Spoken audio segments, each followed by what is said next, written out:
reason. I don't know. Let's see. Okay. We're ready. As soon as okay, here we go. Cool.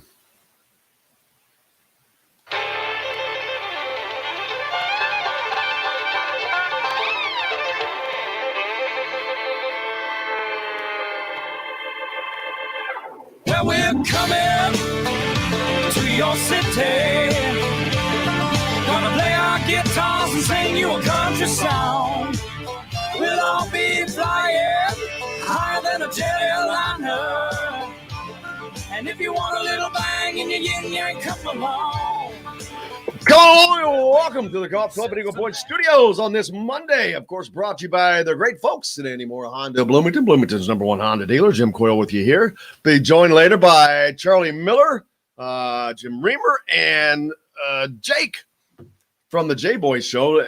You won't know him probably. I wasn't familiar with him. He's more along the lines of the SEC, but he seems to be convinced that Keon Brooks is gone from Kentucky and seems to think that there's a high percentage that he winds up at Indiana, which is curious in a lot of ways. Indiana could certainly use him. That's not unfathomable that could happen in this situation. Any other time I'd just kind of would laugh, but his dad knows who Mike Woodson is. He probably thinks maybe he's not quite ready for the NBA, one more year or something. I could see that happening. We'll talk about that with Jake from the J-Boys show later on. Charlie Miller is going to join us as well. Of course, we'll talk about the Indiana situation, and there's nothing else to talk about there but the expected. I will be completely shocked. Let's just go out and say it. I'm going to be shocked if Michael Lewis is not named the associate head coach for Indiana.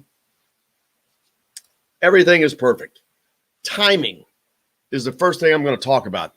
Timing is perfect for this situation. And that is what kills so many deals. Timing. Everything has to be right. Well, everything is right for this. He's been a myriad of places. He's gained a great deal of experience, different types of experience from different types of coaches. He just was under a guy who has done an unbelievable job turning around what Steve Alford left it. So you want to talk about Steve Alford? Okay. He took Steve Alford's leftovers and turned them into a Final Four team. Yeah. That's what a good coach does. He's been learning under him. I've said it before. I don't think this is the true transition with Mike Woodson. It's the beginning of the transition. And someone like Mike Lewis could be the next head coach at Indiana. And that would be, again, a perfect transition. Don't want to get too far ahead of ourselves. But Charlie Miller will be joining us later, and we'll be looking forward to talking to that. Actually, send him a text, John. Let him know he can join anytime. He probably thinks Don's on. But that's going to be the biggest news, waiting to see what happens. And I expect that to happen within a day or two. I mean, I'd be surprised if it doesn't happen. It could happen today. Things generally happen as soon as we get off the show. It seems like it happens like that a lot. But they've had time. They would have already had the contract written up. I'm not saying they would have talked about it or agreed to it, but if they were allowed to talk during the Final Four, and I don't know if they were or not, if he just said, he could have said, hey, I'll talk to you as soon as it's over, which was the smarter play. Wife probably came back to visit anyway. Probably had the family down in Jasper visiting. The excitement of the potential possibility of coming home has probably been overwhelming. I would just be shocked if this doesn't happen. I'm And that is not any inside information, I'm telling you. Mitchell, there's Charlie joining us. Charlie, how you doing, buddy? How you doing, Jim?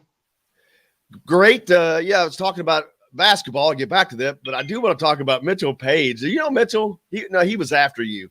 Yes, Played sir. football for Indiana. Was a walk-on, but turned out to be a star. But he's been out of football for a couple of years. Got a job now. He's gonna play in Austria. Huh? Dude, I'm like, Mitch.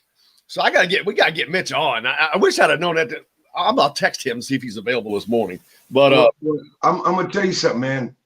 You know, we athletes think we can do it all anytime.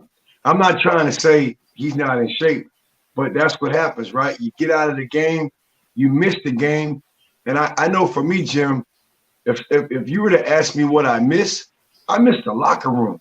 I was just going to say, it's the camaraderie, it's the guys. It's the locker room. It's before practice, after practice. You know, the stuff that comes with it, you do miss too. But it's the time with. It's going to practice. It's after the games. It's getting. And that goes back to Little League, all the way back to Little League. I mean, if you think about, if you think about Little League, those were your guys. They were your boys. That's right. It wasn't about school. It was this was because you were all in it for something. And that started early, and that's instilled in you early that you're all in it for something. And that's what makes sports so great. That's right. But that's right. You develop there's a special bond because when you win together, when you lose together, it creates a different bond because only you know that feeling in that moment, that day, at that time, and it's just but yeah, you're exactly right. But that's what keeps the conversation going because of the togetherness, right? And that's what I can only imagine because I remember having a comeback moment probably like 4 years after playing professional basketball. I was like, man, I want to get back into it. It's just that my former agent told me, hey man, it's been 4 years. Like no one's gonna. No, he literally said, man, where you gonna go play? You got to go to like the G League, man. It ain't happening. So I was like, okay, did you get the Charlie? Nobody wants you, man. Hey, man, I'm sorry, but hey, you said it, and I'm gonna say it this way. You went back to Little League. This is what my coach, Big O, he was a police officer. He was said in a nicey way. He would be nice in a nasty manner. I got the nice. I got nicey. You know, he was like, hey, man, like, it's over, man. Hey, look, it's over. So I can only imagine what Mitchell got. You know, we all try to become Michael Jordan, you know, and come back when we can, right? So anyway. Mitchell Page is already in Austria. I'm texting with him right now. He's texting me from Austria right now. Hey, not weird at all. I mean, there's several. When I was playing over in Germany and also Finland, man, they had football leagues and they had guys, you know, older. Now what is he? Mid-20s? Yeah. He just left Indiana, I'd say 3 years ago, 4 years ago, maybe. That's relevant. But he played out of the way. So he's only. This probably would have been his second season not playing, maybe. That's so relevant. It's not like he's that far out. No, it's fine. That's relevant. That's relevant. Yeah, that's awesome. Good for him. But I'm gonna see if I can. That's crazy. I'm gonna get him. See if I can get John to send him the link. John, I'm sending. Yeah, that's you probably 6 hour difference too. So good afternoon. I'm able to. That's how I'm able to get Jordan Hulls on here all the time. He's in Germany. But he comes on frequently because it is 7 hours for them. Yeah, so exactly. Right there. So yeah, he's right there. So yeah, 6-7 hours away. That's good. But that's nuts, man. I mean, and he's already there. So and think about this: football in Austria. That's another thing. Oh, I know that it's it's crazy. I mean, I know they have it in Germany.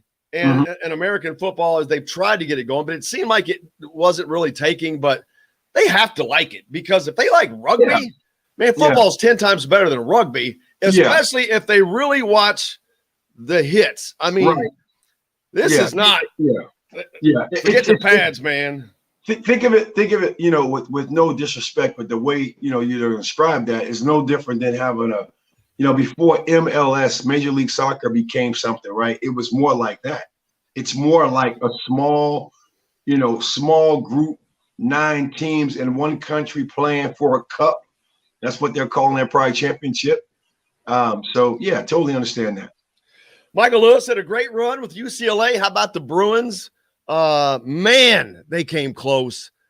Is there a worse way to lose a game, especially one that you fought so hard, and this game's going to overtime now, and then all of a sudden to lose? Well, I'm gonna tell you this. Now this is honest, the truth. There was 3 groups being researched in Italy. There was players, coaches, and news reporters, and they showed them all pictures and videos of a player shooting a basketball. Bottom line, they were trying to figure out what group would be accurate on what player made shots. All the players called all the shots before the ball left that player's hand. I knew that shot was good. When he shot that, I said, that's good. The posture, the way he went up, it was clean. It wasn't a heave. It wasn't a throw. And then Mark Few basically confirmed it. He always makes those shots in practice. That's the end of the practice mess around, right? So to play as hard as everyone's played, and it's just the mystique of being undefeated too, man. I mean, that's wild. You don't get there without a little bit of luck. No. Hey, but man, I blame 16. I remember like those guys telling me, they would come back and share. It wasn't like every game was 20 points, 15. It was some games we won by 5, some games we won by 7, some games we barely won by 2 or 3. Right? That's the opportunity, right? So it's just the mystique that's there, right? Well, the thing that got me, and I watched when I was watching it, it was like the UCLA. It was a UCLA. These games stick out in your mind. Yeah, the Valpo game from whenever that was, Scott Drew. Nobody got in front of him to impede his progress. They allowed him to go up pretty much. Up the field. No one, and all you got to do is you got to make him change directions to slow him up a little bit. They gave him a free run, man. And when you've got that much time, what that does is allow him to set a little bit better for the shot instead of throwing it up. And I was like, dude, you got to slow. You got to. It was 3.3 seconds left. And at any college player, I don't care if you're a turtle, any college player knows how to dribble the length of the court. 1,001, 1,002, 1,003. Boom. And you're running alongside thinking, okay, nowhere in the world is going to make that shot versus what you're saying. So best believe UCLA is probably working on that. Anybody catch that basketball, we're going to have a Jalen Suggs rule. We're putting pressure on them. We're not letting them get a shot off, right? Yeah. That bothered me. We'll talk a little bit about IHSA coming up next. Jim Reamer will join us. Carmel wins that. Okay, Tyler Leary's son wins him a state championship. Unfortunately, IU recruit Jay Gunn did not, but he's a junior. He gets to come back. But great games. We'll talk about all that and more. All the games were incredible. Awesome. 3 games overtime Saturday night. All 3 of them. Pacers, the NCAA, and the high school. Back with more to the Golf Club at Eagle Point Studios, brought to you by Indy Moore Honda right after this. Hey, Hoosier fans, whether you're looking for a new...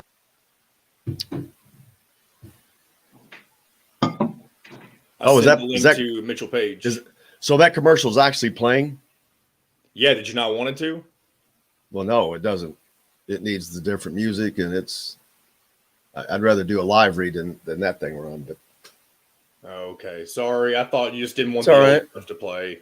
Well, that's better than the old stuff. That's all right. It is better than the old stuff. Well, we need to get that fixed today. That's okay. Let's see. Man, I'm going to be shocked. I've already said it, Charlie. You weren't on yet. I'm going to be shocked if Michael Lewis is not named the associate head coach today or tomorrow. It's perfect timing. Yeah. And everything is about timing. Yes, sir. That's right. with these coaching hires. That's right. And he is in the best. Everything to me is just bam. He's been everywhere he needs to go. He's been under a myriad of coaches, learned a myriad of styles, just finished a 2-year run under a guy who obviously can coach. And I know he wants to come home. He's an Indiana kid. That's right. He was on the show with us Friday. Okay, good. Still referred every time he'd say Indiana, it was we and us. Yeah. He is an IU guy. He's an Indiana guy. He's from Jasper.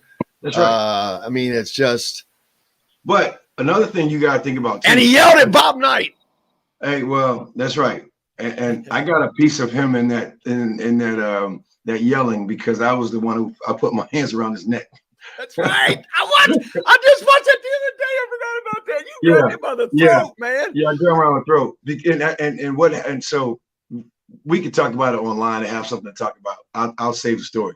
Yeah. But one of the things that's cool with Mike Woodson and Michael Lewis is Mike Woodson's theme of bridging the gap, because that's a gap from the 76 to 80 to 99, 2000.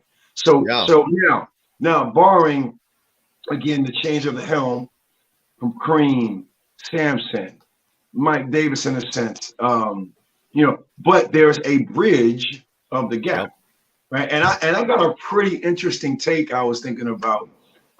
Stop me, man, because I don't want to go on a monologue, but I got a pretty interesting take I want to share on who was the true board of trustees in his coaching on this one. Oh yeah. Golfing and a you mean Quinn Buckner? That is waiting for you on your next visit to QB. Baby. What's that? Today's guest is brought to you by Reynolds Family Dentistry of Sellersburg. You need $1 million smile for those championship photos, and that's exactly what you'll get with Reynolds Family Dentistry.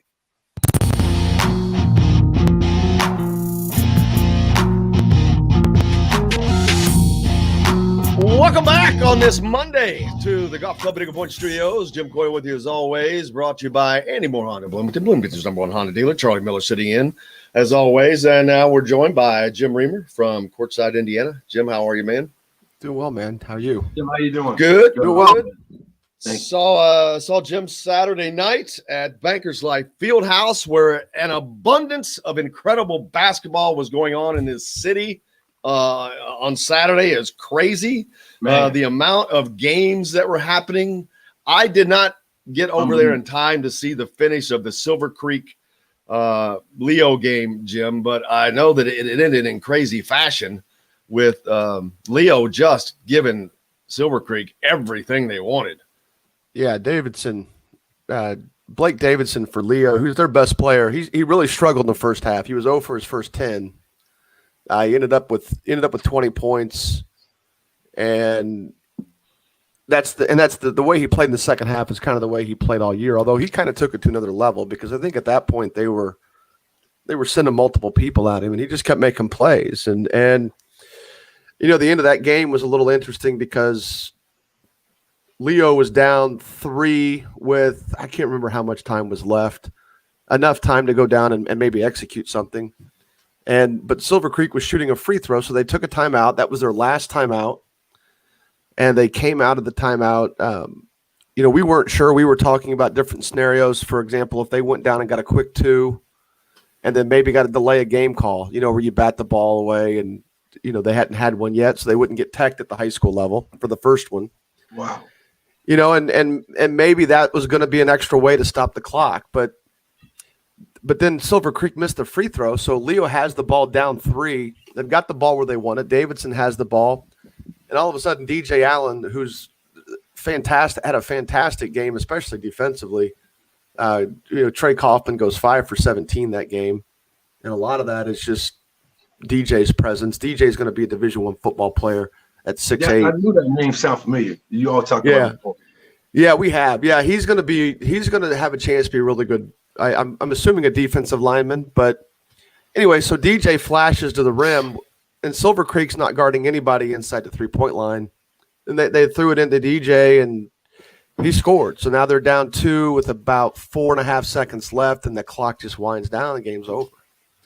And I guess in theory they still could have done the delay of game deal. In that instance, you're just trying to lose. You're going to lose. You might lose the game, but you want to lose the game kind of your own way. Yeah. Right. But the clock ran out.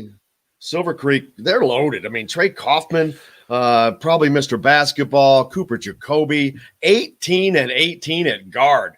Charlie, guard, 18 and 18. And then Bryant Northern, another guard who's just good for them. That game shouldn't have been that close, but you got to give Leo all the credit. But then the 4A game that night turned out just like we expected. It goes to overtime. Basically, the best team against the best player. And CJ Gunn showed that in the second half. 4-point first half, but he comes back in the second half when his team needed him. But, man, I just think and watching – that's the first time I got to see Lawrence North play live. They just did not use their athleticism. I think that had they done this maybe a different style, they could have had different results. But, boy, they're so athletic. They've got a guy that's going to is coming to Indiana on scholarship to play quarterback, Charlie. Very good, but you see Jay Gunn is an Indiana basketball commit, but Carmel is they're deep. They don't make a lot of mistakes. They hit their free throws, and that's another thing. Lawrence North right there. Lawrence North lost this game at the free throw line, and that's got to just kill you. I mean, look, LN had 12 steals. I mean, they pressed pretty much the entire second half, and it got tighter. They pretty much pressed the whole game, but it got tighter, obviously, toward the end when Carmel was able to stretch it out a little bit. And, the one thing that Carmel has prided itself on is not just protecting the basketball, but not giving anybody any loose ball turnovers. And LN had way too many of those from a Carmel perspective. Carmel had 16 turnovers. It's the third week in a row where they had been sort of a little bit sloppy in that regard. But Lawrence North was 6 for 17 from the free throw line for the game, where Carmel was 20 for 25. Lawrence North was 2 for 12 from the 3-point line. Gunn was 2 for 8. But now his 2 for 8, he missed his last 3 shots that were all pretty much desperation. And then a kid they have named Caden Beatty, who's definitely an unsung player for them. Maybe averages 6 points a game, but he went 0 for 4 from 3. We podcasted last night. We just published it. We talked a little bit about how Beatty has been in situations this year where Lawrence North, almost kind of like what Will Leary, Todd's son, has been like for Carmel, where Lawrence North's gotten a little bit of trouble and Beatty's come out and hit a couple of threes because they spend so much time clamping down on Gunn, Avance, and Shamar Avance and DJ Hughes. He went 0 for 4, so he did not hurt Carmel. He did not force Carmel to change what they did defensively. And for those in your audience that listen that know a little bit about Donovan McCulley, who you mentioned, he is quarterback at Lawrence North, recruited to play at Indiana. He was 5 for 5. It was one of the best games I'd seen him play all year, at least offensively. Really active. 3 offensive rebounds last night or Saturday night. 5 for 5 from the floor, 11 points. His one issue was he was guarding Brian Waddell, and Waddell had a great game. Yeah, Waddell was 20 points, 10 rebounds, 8 for 8 from the free throw line. A little turnover issue. It's easier to talk about when they win, but Brian had 3 first half turnovers and had a couple of turnovers late too that were just in situations where those possessions could have clinched the game. He wasn't alone, trust me. Carmel had, I'm a Carmel guy, so I was sort of just kind of getting tense and nervous just as the game was ending, but it just felt like we could never really, beat the initial trap without something happening. And a lot of times it was a foul, so that was good. So, and Carmel shot free throws well, so that ended up being the difference of the game. But it certainly was, and they take home another state title. So congratulations to them. And now everybody wants to know about Indiana, their assistants. I was talking with Charlie earlier, Michael Lewis. I'm going to be shocked if Michael Lewis is not named the associate head coach within a day or two. Well, it's just not because of anything I've been told. Everything is just set up timing wise perfectly. Unless he just has this overwhelming desire to stay in Los Angeles that I'm not aware of. Not that that's not a possibility, because last time I checked, it was pretty nice in Los Angeles most of the year. But I think Indiana, man. I mean, come on. I guarantee that. But home is always home, and when you have kids and grandparents, that plays a difference. But it's not just a job; it is the job that could lead to the job. I just think timing-wise, for Michael, everything is in right place. And I think for Indiana, that is a guy that Mike Woodson needs. I just think it is all kind of laying into place. That's all guesswork on my part. I'm telling you that, but it's not. It won't be Dane Fife. I can tell you that. He's not going to leave Michigan State to come take the same position that he's already has there. So I think he's not the associate at MSU, though. No, but I think that he will. So in that regard, do what? I still think that he will be the next head coach. The next head I don't coach, think yeah. I don't think it's going to be the Stevens guy or whatever is there. If it is, that may be for a year as a reward. But I don't know. This is just a strict feeling I have because of all the timing issues. Could be way off on that. It's got to be tough to leave UCLA with the kind of success they had this year, though. And that's a blue blood. I mean, I know Indiana. I know we all think that Indiana's still a blue blood, but that's a blue blood for a blue. I mean, it's almost karmic to leave a really good situation, just to hunt like a little bit of a better position. But I mean, you're right about the home aspect of it. But it's not just another position. This is where he played. This is his. When he's been on twice during this tournament. Both times he keeps referring to Indiana as we and us. It's in him more, and I just think it's a timing wise. I just think it's a timing thing. But again, I could be way off.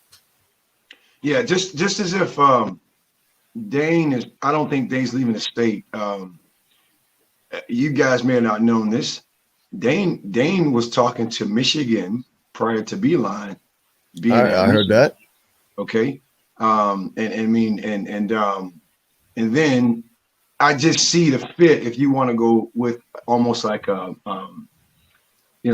see Michael Lewis being a fit, but like Jim Reamer saying, I mean, that's like, you got to really think about that. I mean, yes, but you got to think about where you just came from the last couple of seasons being at UCLA versus what you're going to get yourself into, which is a good story, right? But I would have to think there would have to be an incentive for Mike, not knowing the situation, that there's some things down the road, potentially speaking, not saying there's a promise, but there's some things down the road where there's a potential, to possibly become the head coach, who knows, right?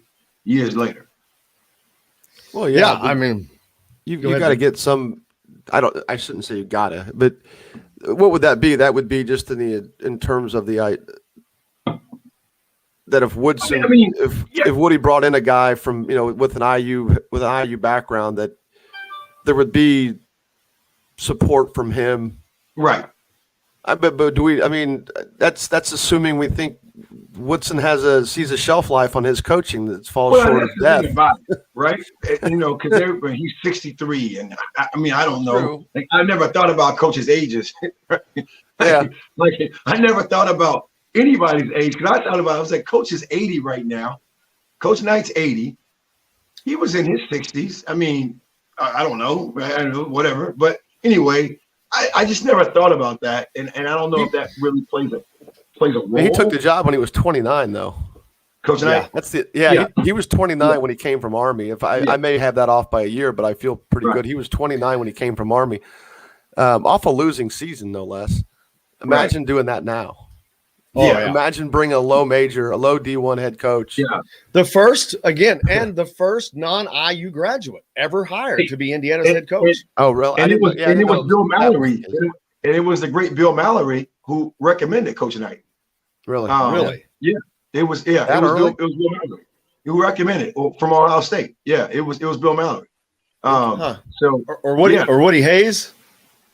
No, Was it Bill I Mallory? think they had a relationship as friends. You know, Wow. and it was like, hey, here's this head coaching job that's open. Are you interested? That's crazy. A lot of my friends are former football guys. It's like the relationships, stories like that are mind-boggling. I mean, like the little bits that you learn. Like I just learned the thing about Bob Knight being the first non-IU graduate a couple of weeks ago from John Laskowski. I was like, wow, that's crazy. But all those little bits of info before Bob Knight, Jerry Tarkanian turned down the IU job.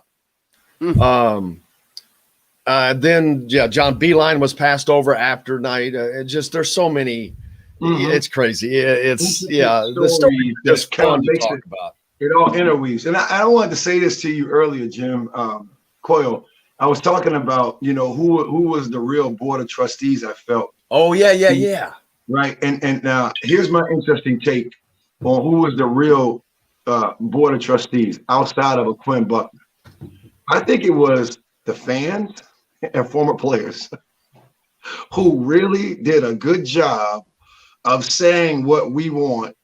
And I think we got it. Now, I just feel everybody, I mean, you couldn't hear enough. We need an IU guy. You need an IU guy. And I'm not trying to say, again, it's easy to say hindsight 2020, but I just felt if there was no IU guy, I think there'd have been a little letdown. I just feel that. It'd have been like, okay, hey, we got somebody new, but we don't know, right? But I think the homegrown Board of Regents was the fans and former players consistently saying we need a home guy. Hasn't there always been a little bit of a, and backlash is probably too strong of a word, but hasn't there always been a little bit of okay. But what's the point you're going to make? Hasn't there always been a little bit of a backlash when they haven't taken an IU guy as far along in the process as they thought? We'll pick that up. That's exactly what we'll pick up when we come back. That and that great point, players and fans drove this. Man, that was exactly. Hey, you're listening to Indiana Sports Beat coming to you from the Golf Club at Eagle Point Studios. Brought to you by the great folks at Andy Moore Honda Bloomington. Back with more right after this. Welcome to your extraordinary.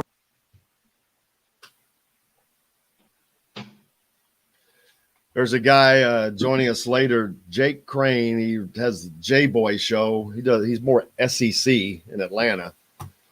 He's convinced that Keon Brooks is leaving Kentucky. Oh, really?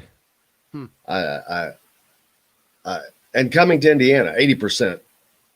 The only thing that gives credence to that is I know his dad knows Mike Woodson. Yeah. Very well. And I don't think Keon is just there yet. He's not a first-round draft pick. How do we know that? What's the connection between Keon Sr. and Woody? Well, I don't know that there's – I'm just from – I'm sure he knows who he is. Well, from a time-wise, I'd have to go back and look exactly. But I'm like, man, they have to. Over the years, the NBA and all that stuff, there's no way you don't cross paths. When did Keon? When did his dad play at? What did he play? Miami? No, he played at Wright State. Wright State. When did he play there? I'm looking right now. It was definitely the late '80s. He's my age. He's a little older. I mean, he's a little younger than Woodson. Definitely younger than Woodson. Like I think he's much closer to my age. Let's look up Basketball Reference. Hold on a second. Sports Reference, actually. College basketball. Keon Brooks. Here we go. So apparently, way younger. He's 1996 to 1999. So he would have been he's 8 years younger than me. And Dane is the associate at MSU. Him and Stevens Is he both really? are. Oh, they're That's co-associates. Okay. I don't think Keon played in the NBA. Hold on, let's check. If he did, it was just a cup of coffee, which is still pretty good. Yeah. Yeah, he did not play in the NBA. Wait, I spelled it wrong. Hold on a second. Nope. Charlie, you doing any AAU stuff? No AAU, just more local club stuff. Yeah, there's a lot of players I train that play AAU. I call AAU all about you, man. I just train and get you going. That's a good. It's a whole nother animal now. For a new 2021 Honda Accord LX front-wheel drive lease for just $270 a month. Andy Moore Honda of Bloomington's #1 Honda dealer. Come see us at the all-new Andy Moore Honda, now in Bloomington.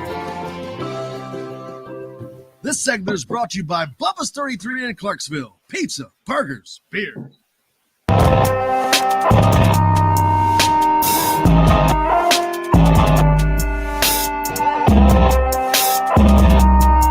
Wow, that's a little loud.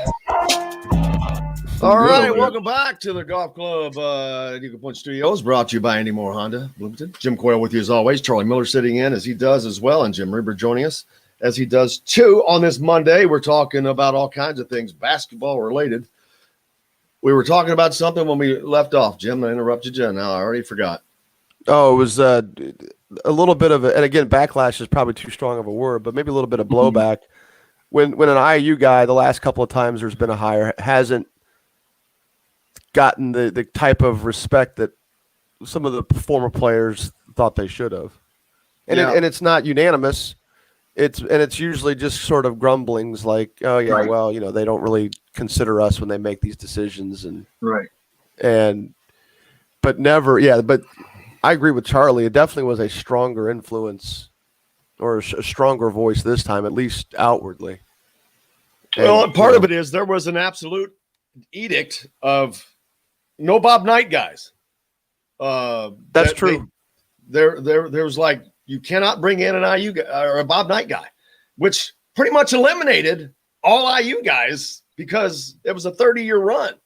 Mhm. And I guess it was the fear, which was a absolute ignorance, of fear of having another Bob Knight, which not the winning side, but the side that had all the power. Well, that doesn't happen in today's, I don't think. I think society takes care of that in this cancel culture. But we weren't in that cancel culture yet. But they really put Indiana back by not doing that, because what he built, Mike Krzyzewski is a Knight guy. I mean, gee whiz, all these guys that there were Knight proteges, they all didn't throw chairs across the court. They all didn't do the things that they were afraid of. And so that was just absolute nuts to put an edict out like that out. And I think that it's part of why Indiana's where they are right now. Yeah, I mean, obviously Alford is always the primary name that comes up, and there's people have their own reasons why they don't want him. I've always thought that some of that the Pierre Pierce stuff at Iowa is what held him back. Absolutely. In circles that mattered. In circles that mattered. I mean, there were some people that point to, well, he had to leave Iowa. He never really did. He didn't get him anybody to the Final Four. Whatever the coaching reasons were. I think from the people that really mattered, the Pierre Pierce is just a tough image to have in what is a pretty liberal university there at IU. So I don't know. But also you got to look. Dan I Dawkins was has gonna say- been beating the Steve Alford horn forever, and I'm like, what are you, nuts? I just have never seen that. And I look at UCLA right now. Look what Mick Cronin shows up, and he takes the leftovers and does what he does. And I've never been a Steve Alford guy. His ceiling is a Sweet 16 over 26 years, and that's happened 6 times. He was a successful player here, but that's it. I've just never, that's never been a thing for me. But it's like, who is that guy that's going to be the actual good coach? that is actually going to be able to coach in games. And Knight he's one of those. That's a unicorn, man. Those guys don't come along very often. Bob Knight, Tino, whomever you're talking about, these Larry Brown, these guys that have these brains that are just, man, it doesn't even basketball. You can go to football. It's just there's some guys that just have abilities that others just don't have. Well, you can go here also, with respect to Coach Alford. I mean, you also, like you said, you don't know how good someone is. I mean, there's a lot of great players that play. Doesn't mean that's going to transfer to being a good coach. And also, when you're young and inexperienced, everyone's still learning. And I think you're only as good as the people you surround yourself with, right? You're as good as your assistant coaches. Like, you're as good as the people who are okay with telling you, no, that's not going to work. No, that player's not going to fit. Hey, this player needs more minutes. I mean, there's a delegation that's going on, and you just never know what is taking place in someone's locker room, in the coach's locker room, better yet, the player's locker room, to manage to manage the minutes, the egos, to keep everybody upbeat, positive. So you just never know. Well, and I think the Alford side of that too, from Dan's perspective, from Dockage's perspective, and a lot of those that have always rang his bell, even just from an internet fandom perspective, which community I've been part of for going back 20-25 years now, but is what could he do at Indiana? You add Alford, you add the mythos to being the IU guy. I mean, Alford obviously, is extremely well known across the state. But that goes back to what I said last week about the Woodson hire. I'm pretty much more excited about him being a Marion County guy from a recruiting perspective than I am about the fact that he played at Indiana. So, so I guess in some ways I do agree that if Alford would have gotten the job, he would have definitely walked in with a little bit of cachet from a recruiting standpoint, from a relationship standpoint. But, that's, he doesn't coach the game like Coach Knight did, not now. I mean, it's evolved. And it's not like he would come in and all of a sudden go back to, being a pure motion guy. But I always liked working camp at Iowa, so I've always liked being around him. So, well, I'm not saying he's a bad guy at all. It's not about that in any way, stretch of the imagination. I just don't think that as a coach, he's had 26 years to show something. Yeah, I do agree. His ceiling's a Sweet 16, and he only did that 6 times. So if getting to a Sweet 16 once every 5 years works for somebody, there you go. But I don't think that would work for Indiana people, and I don't think it would be a lot different if he were here. But we'll never know because that's never going to happen. Let's see, where are we? We'll make sure we're not past a break. Keep me on track here, John. But Indiana, as far as the assistant coach, we talked about Michael Lewis, but there's got to be somebody coming in that's got to be in that position. And it's no way it's Dane Fife. If not Michael Lewis, who else? Who's another name that would slide into that spot? The associate spot? The associate head coach, I think, is going to be an uber important hire for Mike Woodson. Now, a question on this, not to get off that. How true is or how strong is having, I heard rumblings of having Larry Brown around. Being a Mike. Very true. Okay. But not as an assistant coach. Not exactly. Just more of as a consultant to support and help. But this is not only is this true, Mike Woodson wanted this job 4 years ago and floated this idea of bringing Larry Brown then. I think that's probably what cost him. But you can't bring Larry Brown as an assistant coach. But for his baggage. But that's one of those brains I'm talking about, having his mind around from a basketball standpoint. Great. I mean, you got him and Thad Matta. Yeah. And you hire the right assistants. It's a different way of approaching things, but kind of a win-win-win as long as there's not too many cooks in the kitchen. Well, I don't think that's going to be a problem. Hey man. Well, I mean, what's the implication is what in the kitchen. The implication is Mata's going to be around. Who knows what his health situation, if the things don't go smoothly, that how rough of a transition does that make? I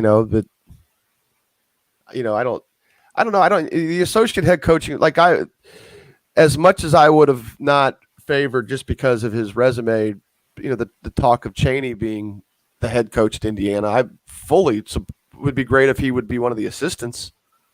I think he would be able to lend a lot to that program and then get a chance to be part of a high major recruiting situation, be part of a high major coaching staff, which is different than anything he's done up to now from a coaching perspective. Obviously, he was a great, legendary player in the Big Ten, but I don't know what the thoughts are on the associate head coach and who would it be. Or I like what Juwan Howard did with his staff. And I'm gonna space the coach's name now, who he brought, who coached St. Joseph's for all those years. Exactly. Phil Martelli, yeah. I like that approach. I thought that would have, when they said Mata was hired, I thought that's what Mata was going to be. He was going to be that guy, and right. And then we would find out later that he had some connection with Woody that we didn't know about, and but then of course he's hired in the administrative office. But yeah, I don't know what the pull is for bringing an IU guy in for the associate head coach, but outside of that tract. Yeah, outside of that tract, I couldn't. I would also say, fellas, pinpoint a name. Keep in mind, as you know, I would not be surprised if you have some former basketball players that are now head coaches around the country too. Well, again, these are names may not be known to a lot of people, but there's some potential because you got guys who've been head coaches at the D1 level for 6-7+ years. You got somebody who was under Coach K at Duke. Mike Schrage, just throwing names out there. Yeah. Schrage's at Elon right now. Schrage was at Duke for many years. He was Coach K's right-hand man before he went to Stanford. And he's at Elon now. You got Dusty May. So there's a lot of names that I'm throwing out that people might say, who is he? Well, he's an IU guy. These are IU guys. It's the manager, the manager mafia. Again, I was going to say there's probably a list of at least 10 former managers that would fit into this position. Probably. The list is deep. Yes. So and we might get shocked, right? May not be an IU guy, but there's you have a list of people that if they put their name in a hat and they don't mind, and I say this word kindly, being demoted in a sense of going from a head coach position to an assistant coach. But again, that is, you're talking about an IU job, right? That's what Dane did, though. Yeah, Dane went to Michigan State, and I got to know Dane when he was doing video after he graduated, and I got to know him through the managers that I was able to get to know him. And a lot of that was through Dusty May, to be real blunt about it. And I got to know Dane really well. When he was at IPFW, he recruited kids that I coached. We talked an awful lot. Again, the whole being able to be around the program, right, helped with that situation. And he called a couple of times and said, "What do you think? What do you think about this decision?" And my point to him was, he wanted to be a head coach. Be a head coach. Now his perspective was clear. He wanted the best pathway to become a high major head coach. Not to say that he won't be looking for a good mid-major job that he could eventually transition to be a high major, but without throwing any shade at IPFW, he didn't feel like he could stay at IPFW and have that be the way. And that's been a while now. It's been 8 years. It's been 8 years since he left IPFW, and that's not unheard of for guys like that. There's been a couple of other situations where head coaches have left at lower levels to take high major associate head coaching jobs. Mm-hmm. And you're right. And it was a little something I said earlier. We were all sort of talking, around each other, but outside of a guy with IU ties, I couldn't pinpoint anybody else that Woodson would even consider. Not that he shouldn't or won't be, but I couldn't name off the top of my head some guy that would come in and I would have an immediate feeling. If you told me he was hiring Dusty May or Schrage, I would be on board 100%, and Not that anybody cares if I'm on board. I'm just Right. context the But conversation. I get what you're saying. I get it. If you hired anybody else that didn't have name recognition, I wouldn't have an opinion. Exactly. Totally off the subject because I just see this, but on Twitter, who do you think of the former Hoosiers has the best free throw percentage career in the NBA? This is, I'm looking at this and I'm like, okay, how can it be that? Because the name at the top is at 1,000%. And I'm like, okay, I know he didn't play a long time, but damn, he had to shoot more than 2 free throws. I'll say current player or No, this is all current? time. Any IU player ever. The Somebody only with a current really player- short, somebody with a really short career. The only current player that's on this list is Yogi Ferrell, and he's in 4th at 83%. No clue. And especially you're talking about that limited. Well, number 1 is Keith Smart at 1,000%. And I'm like, okay, I know Keith didn't play a long time, but damn, he had to take enough free throws that how the hell's he got 1,000%? you would think the way Keith played, I mean, he got fouled more than 10 times. I mean, maybe I wish they had had how many free throws he took up there. Alfred is I'm gonna second at find out. 87. Yeah, I'll find out. Alfred second. There's some names I don't know. McLaughlin, Look that up. Herm Schaefer, Jimmy Rayo, AJ Guyton at 82%, Brian Evans at 82%, and Mike Woodson, number 10 at 81%. Good free throw shooter. So maybe Indiana won't have those free throw woes. 81%. We need that 81%. Maybe Indiana won't have those free throw woes anymore. To get to the tournament. Here's Keith. Here's Keith Smart's NBA stats: 2 games, 12 he minutes only played. There you go. 0 for 2 from the field, 0 for 1 from 3. I assume that's inclusive. Yeah, it is. He's over. Yeah, free throw line. and then 2 for 2 from the free throw line. Boom.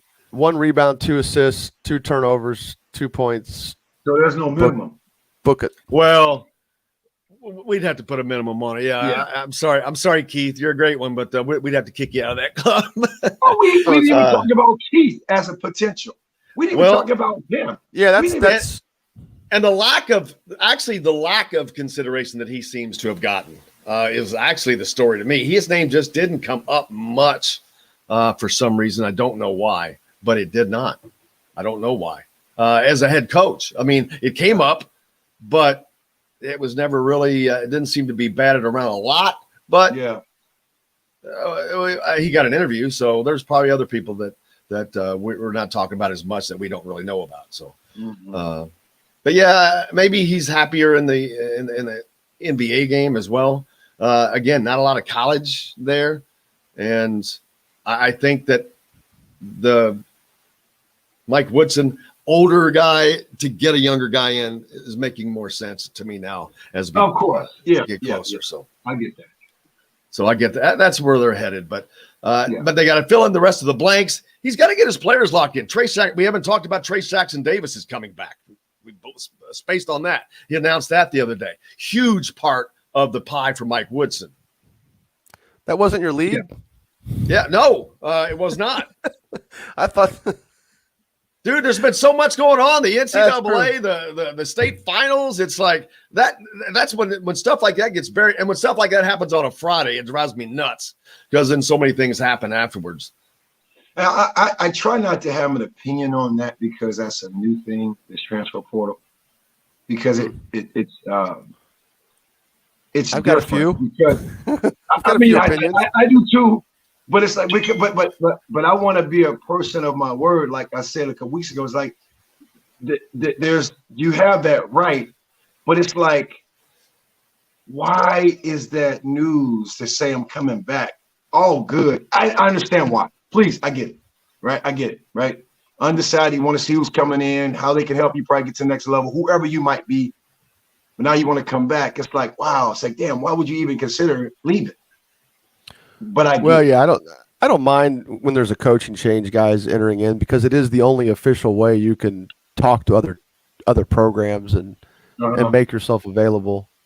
Without, I don't know how, I don't want to get too deep into it because I don't know what your time frame is here, but I don't like how it impacts recruiting. Yeah, man. From a high school perspective, because that is I've got kids that are sophomores in high school now, and between that and COVID, I don't know how many 16-year-olds are going to get a solid look. I mean, we've got two kids that will draw people in, and I think that will be the basis for how the rest of our guys get seen. And that's not wholly unusual. But at the same time, I don't know that there's going to be more and more colleges who recruit 1 year at a time versus ahead of the game. And I think that's going to, at least in the short run, and that's going to impact these next few recruiting classes. I feel utterly sorry for the class of 2022 because they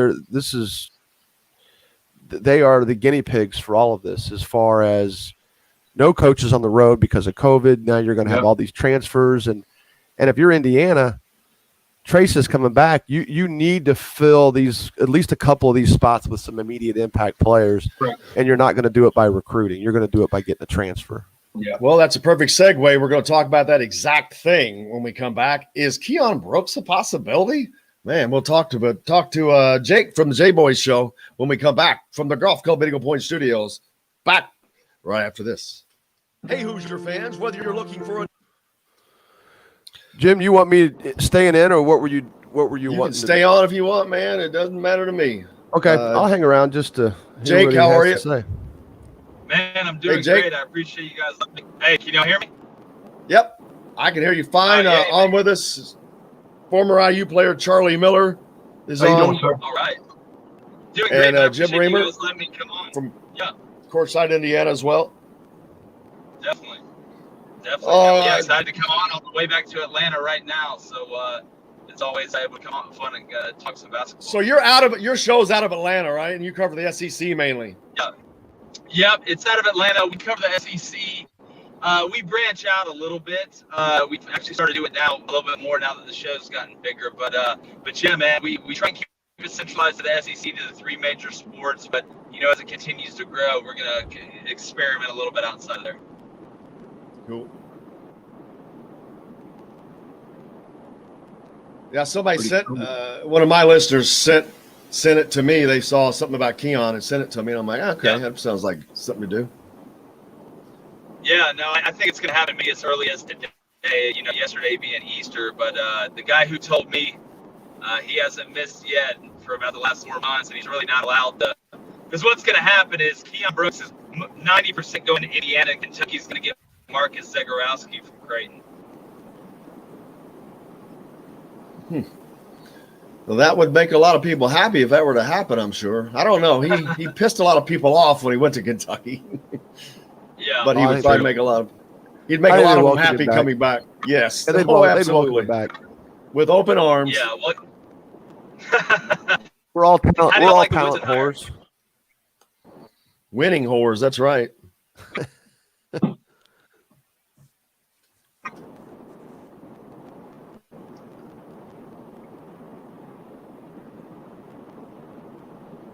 How's the weather up there? Warm. Today it's nice. Saturday it was like 40 freaking degrees, and today it's going to be 72 and sunny. Where were you that it was that cold, Jeff? You were by me. I was in shorts. Well, when was it? Was it 50? What was it? It was 60s. It was just windy. Maybe it was man, my days are running so much. Friday was, it was like maybe it was Friday. Friday was and Thursday was the really cold day. But yeah, Saturday it was a little windy. So if you were in the shade with wind, you were cold. You'll find great places to visit, to stay, to dine, but I'm getting and old. to play. We offer an up-close animal encounter with elephants and giraffes, lodging that is out of this world, world-class golfing, and a premier resort experience that is waiting for you on your next visit to French Lick, West Baden. Today's guest is brought to you by Reynolds Family Dentistry of Sillersburg. You need $1 million smile for those championship photos, and that's exactly what you'll get with Reynolds Family Dentistry.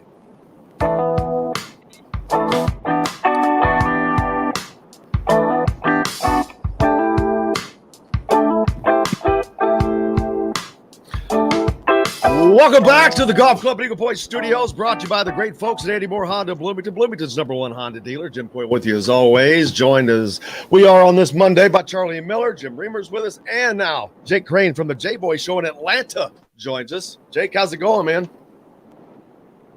Man, it's going great. In the car ride back to Atlanta as we speak. Really pumped to be able to join y'all. Y'all do a heck of a job, man. Excited to talk some hoops. Thanks a lot for joining us. Yeah, and you cover the SEC mainly, and that's one of the Big Ten's biggest rivals. So it's kind of fun that Kentucky, a gigantic rival for Indiana, even though they don't play. That's got to be the greatest rivalry that does not happen. Indiana and Kentucky basketball right now. So hopefully that changes. But Keon Brooks, a kid from Indiana that was long thought to be coming to Indiana until last kind of a minute, he ends up at Kentucky. But now the coaching change at Indiana, there's changes all over. I saw a report from you that maybe some change coming for Keon Brooks. Yeah, well, and again, I never like to get out in front of the kid, but the way it's looking right now, I don't think Keon Brooks is going to stay at Kentucky. And if he doesn't, I think Indiana is obviously the leader in the clubhouse for a multitude of reasons. Obviously, you guys brought up the recruiting process, where he's from. But you talked about Trace Jackson-Davis earlier, and there's a relationship there as well with him coming back that I think helps Keon make that decision. And if that does happen, I think Kentucky's going to end up getting a guard that we've heard about that's on the tournament. But obviously, with the hire of Mike Woodson, there's also a pull there and a relationship there, I think, between the father and him. So I wouldn't be surprised to see that happen either today or tomorrow. We were trying to figure out, because there's an age difference. What is the relationship between the father, Brooks Sr., and Mike Woodson? Well, to be honest with you, from what I was told from a guy that I trust is, they're not, soulmates or best buddies that grew up together, but there's a lot of respect there.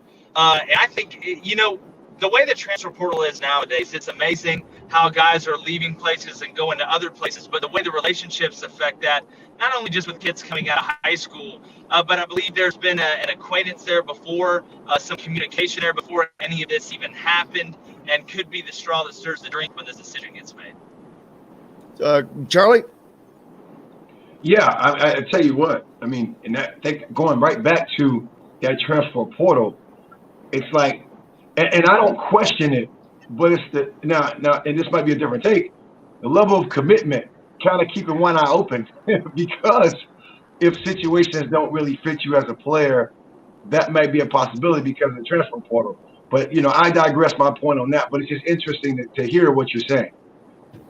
Yeah, well, it was a surprise to me, and it's a guy who's, batting 1,000 that, in the position he's at. I'm not allowed to really say who he is, as crazy as that sounds. But, right. When I look at this situation, it's amazing. The old saying, never burn a bridge. And if you're a team that lost out on a kid or, even a coaching change at a place, that's why I always say when fans on social media, if a kid decides to go somewhere else and you just bash them, and they say, oh, well, it doesn't matter, he's going somewhere else. Well, not in today's game, and they tend to remember that stuff. So it'd be a great coup, obviously, for Mike Woodson as well, just coming in, getting some momentum. Because, again, it's so weird to me, and I'm from the South. It's funny, I actually had a teacher in high school, the biggest Indiana fan I've ever met. His dad was a manager for Bob Knight, and we heard some pretty interesting stories. But I know for college basketball to be good, Indiana needs to be good. And how do you become good? Well, you get the best players. And we all know Mike Woodson can coach, but being able to get some momentum early and get that ball rolling and get Indiana back where they should be. Man, go ahead, Jim. No, I was going to say, because we talked about this before Jay came on. I'm curious about how that relationship, what that is, because there's a 20-year age gap between the two. Brooks is a Kentucky or is a Fort Wayne guy, and Woody's an Indianapolis guy. I'm not questioning your perspective on that, because you're taking news and pushing it forward.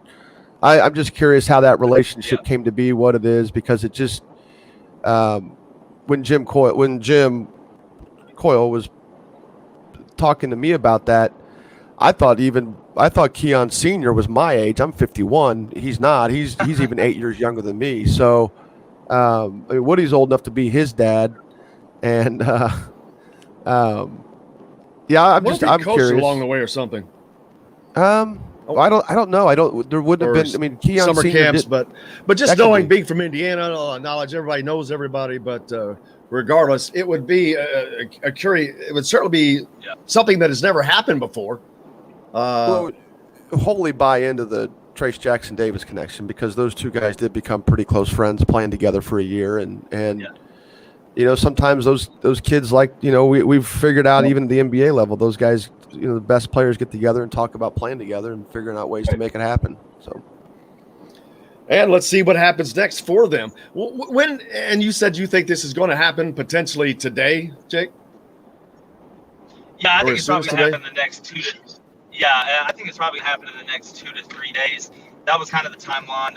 The words I got was it's basically done. It's just a matter of time. And obviously, yesterday being Easter, I wouldn't be shocked if it came today or tomorrow. But I will say this, from what I was told, the relationship with Keon Brooks Jr. and Trace Jackson Davis is a lot stronger than the one between his father, Mike Woodson. And the way it was put to me, like I said, it's more of an acquaintance and knowing each other. I don't think they're best friends by any stretch of the imagination. But we all know when it comes down to this, every little bit helps.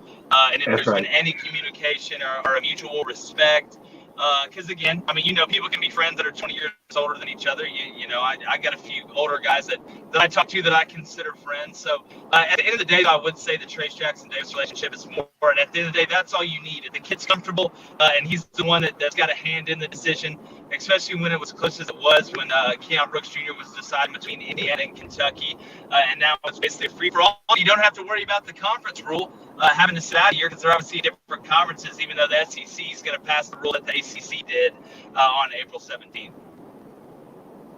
And what was that rule? You cannot transfer out of conference? Well, no, you can't. So we all know the blanket rule of it used to be if you transfer in Division I, you have to sit out a year. Well, the rule now is that if you transfer within the conference, then there's a sacrifice, so you have to sit out. But the ACC passed the rule saying that's not a problem anymore. The SEC is going to vote on it on April 17th, and that's going to pass. So it really is truly free agency. Yeah. That's basically where we are in college sports. Yeah, because now. Truly, because you're going to be adding the name, image, likeness, and all of that stuff. So it is going to become free agency because you mentioned that. And the transfer, what's going to prevent somebody from saying, hey, man, I've got a great deal for you here.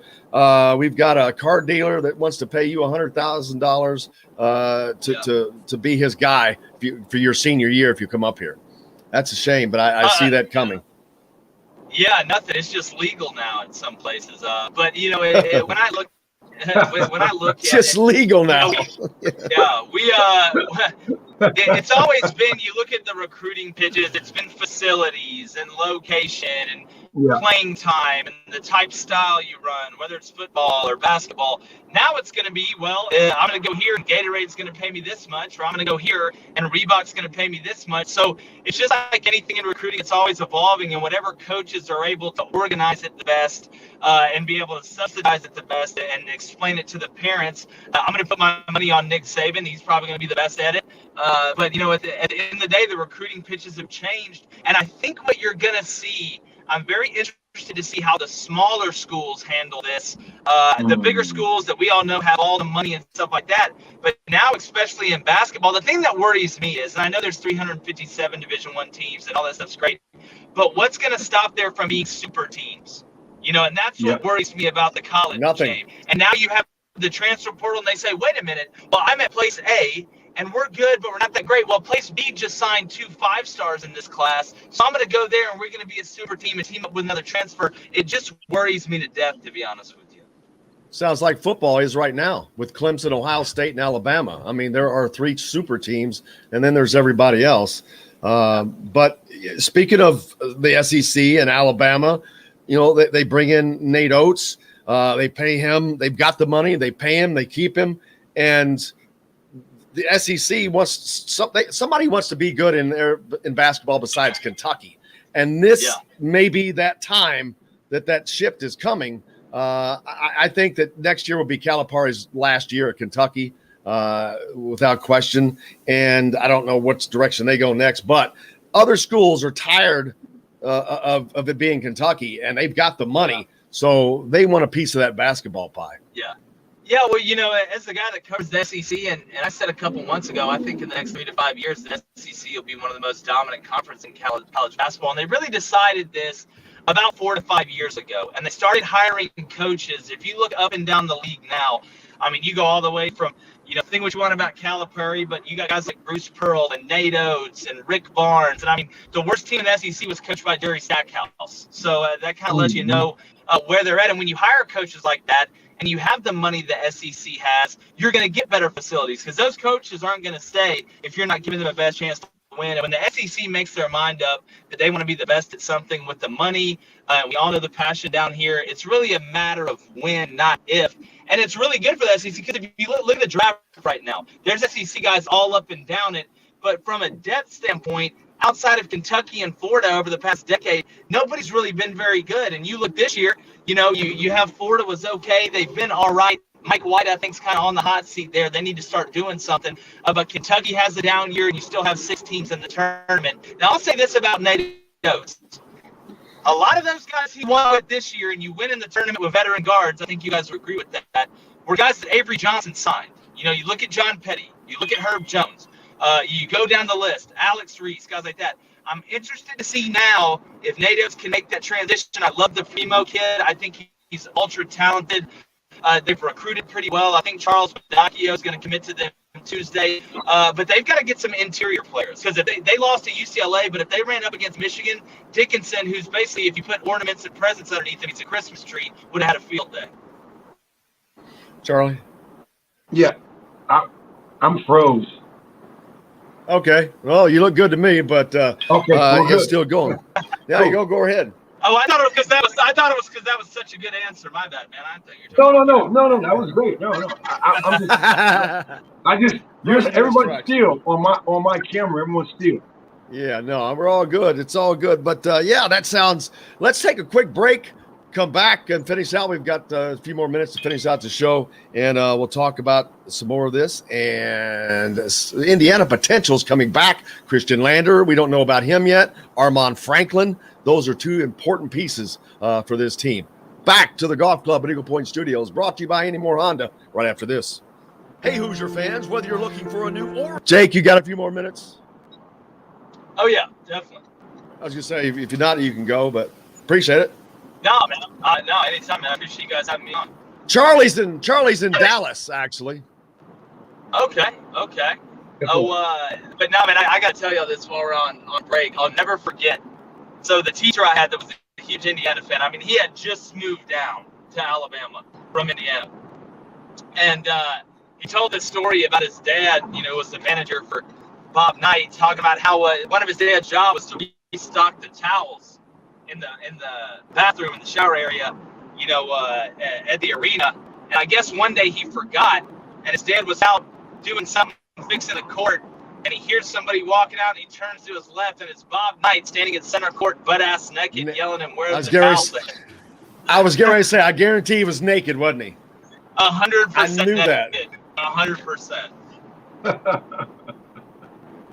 Oh, I've got worse stories. But what year was this? What year? I was in high school when he told this. This was told to me 2005. It was when it was told to me. So I didn't really ask what year it was. He also read a letter that he wrote to Bob Knight. It's like an 8-year-old that was pretty good. The first day he introduced himself. But what years was your friend's dad a manager? Do you have an idea? Man, let's see. Coach Cummins was probably 26, 27. I would guess during the 80s, maybe. I don't know the year right off the top of my head. Got it. Okay. I was trying to pinpoint. I mean, no big deal to know the name. I was trying to pinpoint who you could be talking about. His last name was Cummings. Cummings. Yeah. Okay. Yeah, that might have been. I know that probably was before me. I was 94, 98. Okay. That name does not ring a bell, but that doesn't mean anything. Okay. Yeah, I think it was probably before that. I think his dad was probably, I would guess, in his 50s, maybe 60s when Okay. Coach Cummings coming down here, so it was earlier, I'm guessing. Okay, perfect. You got some great stories, I can imagine. Yeah. Yeah. Wow. Oh, Coach Knight. Stressful times, and it's important to also practice good self-care. It's normal to feel overwhelmed, anxious, or afraid, but there is hope. Reach out to someone, connect with your friends, stay in touch with your community, and know that you are not alone.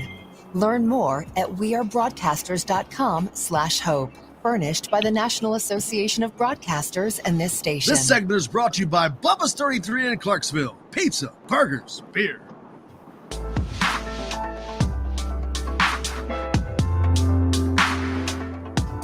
There we go. Welcome back to the Golf Club at Eagle Point Studios, brought to you by the fine folks at Andy Moore Honda Bloomington. Bloomington's #1 Honda dealer. Jim Coyle with you as always. Charlie Miller sitting in as he does. And we're joined by Jake Crain from the J-Boy Show in Atlanta, talking about some crossover potential. Keon Brooks hitting the transfer portal, maybe heading to Indiana as an option. We'll see. Or is he just testing the waters and going back to UK? All that's a question, but what's not a question is Trace Jackson Davis is coming back to Indiana, announced on Friday. A huge announcement for Mike Woodson and his team. Now Armand Franklin and Christian Lander, two guards, the now and the future of this team, Charlie, so to speak, waiting to see what they're going to do. Armand Franklin, of course, right. We'll start with him because he's the most experienced. He's the guy that they need now. And he knows these guys. So there's just a lot of things and a lot of reasons why keeping him is important. I think you need a playmaker. I feel he was the best playmaker they had, when he was healthy, right? Barring injury or barring whatever was going on. And I feel, if you add a player like Brooks with Armand, playmaking ability, I think, is huge to help Trace, where there's not a lot of pressure scoring wise. And I feel, having like a 1-2-3 punch is really good. So it's exciting news to hear from J-Boy on the potential of a player coming to Indiana. Yeah, and Christian Lander, another one. You're probably very familiar with him, Jake. Yeah. Christian, high ranking kid, reclassified, and he is a playmaker. He's going to be a great playmaker. He's a kid that has great vision. His speed is just you can't teach or coach speed, and he's got it. And he's the future of running this team, and at the likes of from a speed standpoint, man, I'm trying to think back of someone that quick, Charlie, and I'm trying to think of someone. I don't know, maybe you got to go back to Yogi, I guess. That's probably the only comparison I would have as far as like a player who's super quick. Yogi would probably be the only person to come to my mind. Yeah, and Yogi had to work hard too. It's not you don't come to the Division I level, Jake, and just step in as a point guard, man. Or especially when you reclassify. So and he missed the year, the preseason with COVID. Man, that made it so difficult. But he's probably going to be doing nothing but working on making up for all that over this summer. But getting a kid like that back is also very important, I think, for this program and for Mike Woodson. Yeah, without a doubt. Well, anybody, because again, we all know it. And going back to your first point, you got to have a guy that's able, when the set breaks down, that can go get a bucket. Because we all know running sets is great, being able to run plays, being multiple horns, whatever you want to call it. But when the play breaks down, who's the guy that can go get a bucket? I mean, just watch the UCLA game against Gonzaga the other day. When Mick Cronin would call a set and it wouldn't work, Johnny Juzang's popping up from the elbow and hitting a contested two, taking it to the basket, getting an and one, hot quiz, guys like that. And you talk about the Landers kid. We all know being versatile in today's game, and I always compare it to football. You can't just line up and run the ball or go at the same pace the whole game. You got to have a guy that can slow it down, a guy that can speed it up, because some teams, you want to run them, especially in the league that you guys are in. Some of these teams with bigger, longer guys that are kind of lumbering it down, that's exactly right. You got to have somebody that's a dual threat guy, and, being able to not play, like you said, is one thing, but being able to see how it works, understanding where you need to be being a student athlete, reclassifying, being a young guy, and understanding what it takes to compete at that level to get your body right. Because you can have all the talent in the world, but if you're going to survive in the game nowadays, your body has to be ready when you play this amount of games and compete at that level. So the future looks bright, but it's, the thing about Mike Woodson, everybody says, all right, Mike Woodson's here, let's go recruit all these guys. Well, it starts by recruiting the guys that are on your roster. That's the first thing you have to do. Right. And I think he's done a good job of that, and we'll see how it lays. Yeah, Jeremy asked how long does Coach Woodson wait for Landerson Franklin? I think that both those decisions happen this week. I think that Christian's decision will probably come first, and I think that Armand's shortly thereafter. I think that from a time standpoint, they want to get past it. Everybody wants to get past it, and there's no reason to drag it out. So I think that happens this week. It's not about waiting.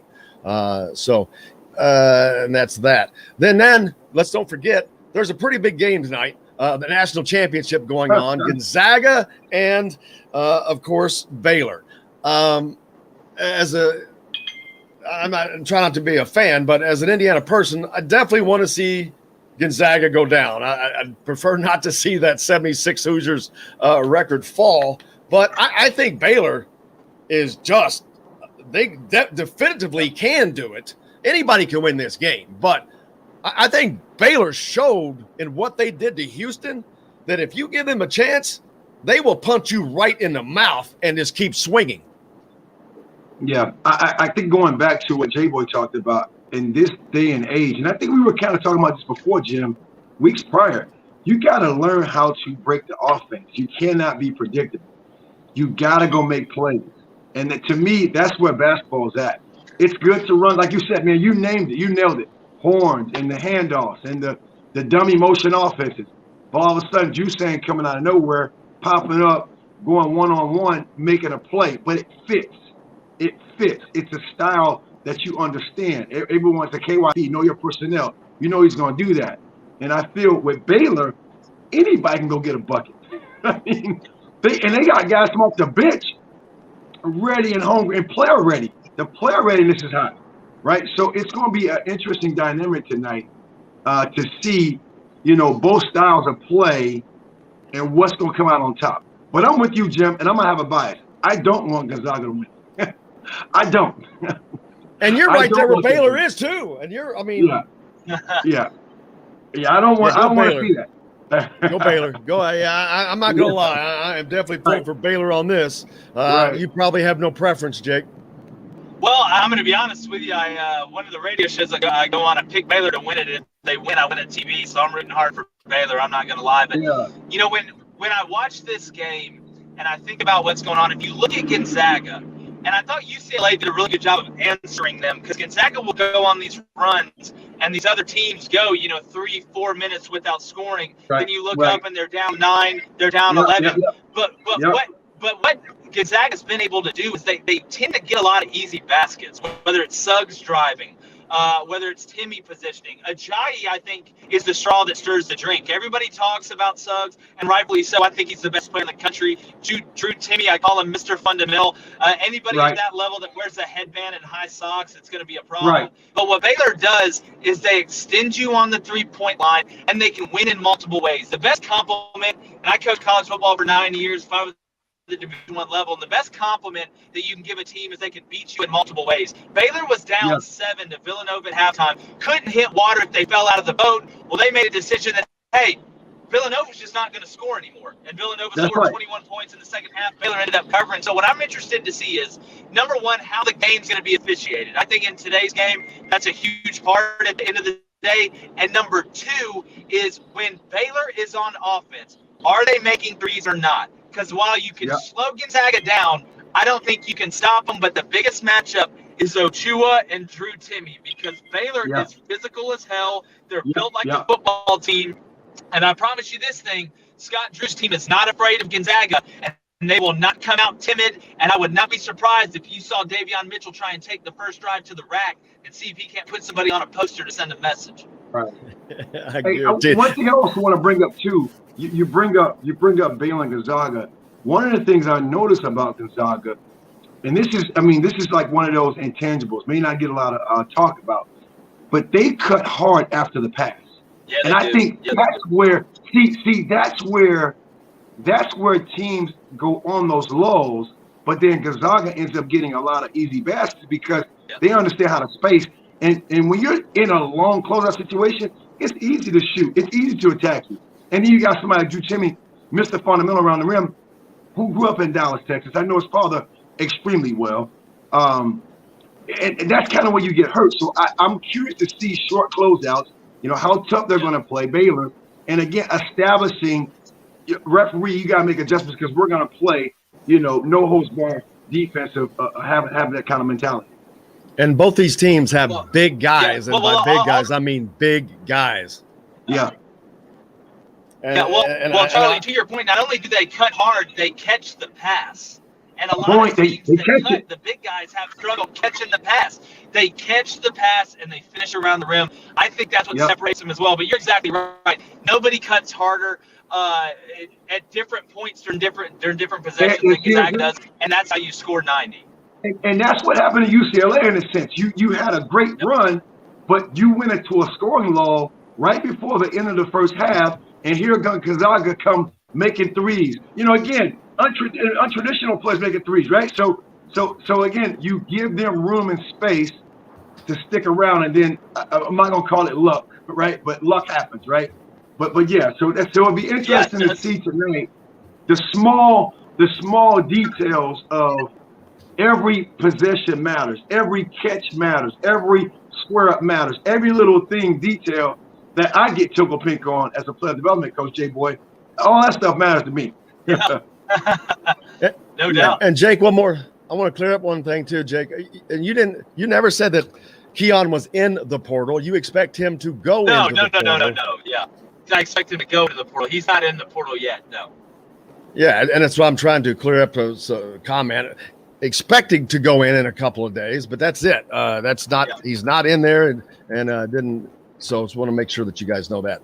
Okay. Hey, we got in the radio side of things, and then we'll do a couple of minutes of overtime if the guys have time. But got to wrap up the radio side. I want to thank everybody, of course, Jim Reamer, of course, Charlie Miller, as always, for co-hosting, and Jake from J-Boy's show in Atlanta. Make sure you find him. We'll get his information up on the show repost. But everybody listening on the radio side, if you want to continue, you can stick with us on either on YouTube or on the podcast as well.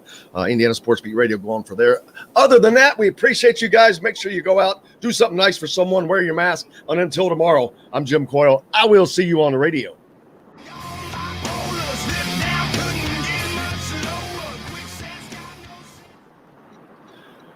Clear. All right. Now, a little bit overtime, just a few minutes, guys. So what do you really think, Keon? You really think it's an 80% chance of him coming to Indiana? Oh, yeah. I mean, a lot of these decisions, and look, I'm not saying Indiana tampered with anybody or anything. No.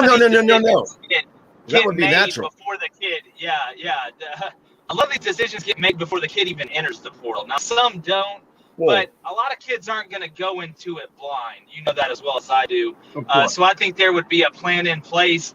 And I think if, you connect the dots, if it does happen, which I think, there's a very strong chance it does. I mean, Indiana is going to be a destination. I mean, the kids from there, like I said, the relationship with Trace Jackson Davis, because it's not illegal for players to talk to each other except in the NBA, just ask LeBron. Well, it didn't seem like he's developed at Kentucky like I thought. Is that more on Keon Brooks or just not being as talented that we thought he was? Maybe, I don't know. Well, I mean, you could say the same thing about Johnny Juzang. I think a lot.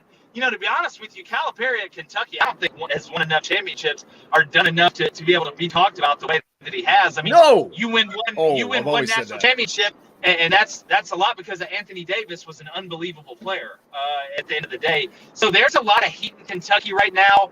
And you look, there's been a lot of guys. Name as big man Kentucky had that played as good as everybody thought. Not Nick Richards, not Sky Labissiere, not this year either. So, if Calipari doesn't figure it out, Kentucky basketball is like Alabama football. They're not putting up with it for much longer.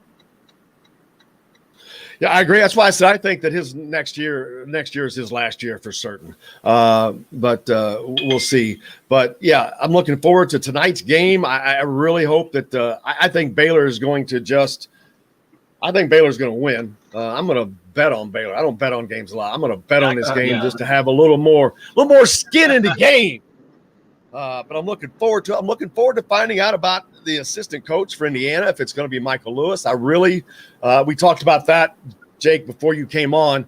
I think Michael Lewis is just in its perfect timing for him to come to Indiana as the associate head coach. He's been at UCLA for the last 2 years. He was at Nebraska before that, at Butler, a lot of places. But I think this is the perfect time for him to come to Indiana. We'll see if that happens. But interesting to see what those next 2 hires are going to be, because they have to happen fast too. I mean, he's got to get these players in. He's got to get his coaches set. He's got to get moving and get rolling and start recruiting. Well, you got off season. You got to think about too, Jim. I mean, because now the way the NCAA rules are open, you got off season. I say weeks, 8 weeks, 9 weeks from now. I mean, you want to have these things, I would say, down probably in the next 45 days. I mean, I think you want to have that rolling, because you still got to also recruit, as J-Boy said, the guys that are in the portal that really, I think, make a difference on your roster. And Mike Lewis, by the way, is a former player who played at Indiana, J-Boy, that's now, a guy who's a hot, actually, I would say a hotbed talent as an assistant coach. So, interesting you got a lot of moving pieces, right? There's a lot of excitement going on around the program. So it's good to kind of be a part of, as a fan, and also, I guess, as a talking head now, to understand, what's going on, right? Yeah, well, the quicker you build the ship, the easier you get on the water. So that's right. I love that. That's something I trust Mike Woodson. And again, Mike Lewis, a guy that's won a lot, been in a lot of places that have won, and have gone from places that have been struggling and started to win. So, at the end of the day, attitude reflects leadership, and these hires are the most important. Yep. J Boy, for any SEC fans out there, where can they follow you? Oh, you can follow us. Got a brand new YouTube channel. It's the J Boy Show, THE space JBOY space SHOW. We're on Apple Podcasts, Spotify as well. We put out a show 6 days a week, and it's we do cover the SEC, but we'll mix it up and go some Big Ten, go some ACC, and really, we don't talk politics. It's just straight ball. So if you're looking for a place that's going to talk about sports, the reason you turned on, come check us out. Absolutely. Can't thank you enough, man. Appreciate you joining us today. Charlie, what's up next for you, brother? What you got going on this week? Man, getting better. Getting better at getting better, man. That's it, right? I mean, just looking forward to taking off this week and helping my players and I get better. That's that, man. So, well, hopefully the weather's going to keep getting warmer and nicer, and just everything keeps getting better for us. So, awesome. And we'll see how tomorrow is, and we'll look forward to it. But man, I can't wait to see you again. It's always a pleasure. Man, I appreciate you, man. I just grow every time I have these conversations with you guys, and I appreciate you having me on and for the opportunity.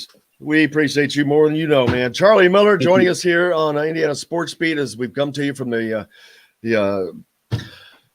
Golf Club Eagle Point Studios. Almost forgot where I was. Right. It's been a fun day. We've just got more coming because there's more questions to be answered. But that's what we want, man. Looking forward to it. Thanks to everybody, Jim Reamer as well, and Jake from J-Boy's show. Guys, go out and have a good time. Do something nice for somebody. Wear your mask. And till tomorrow,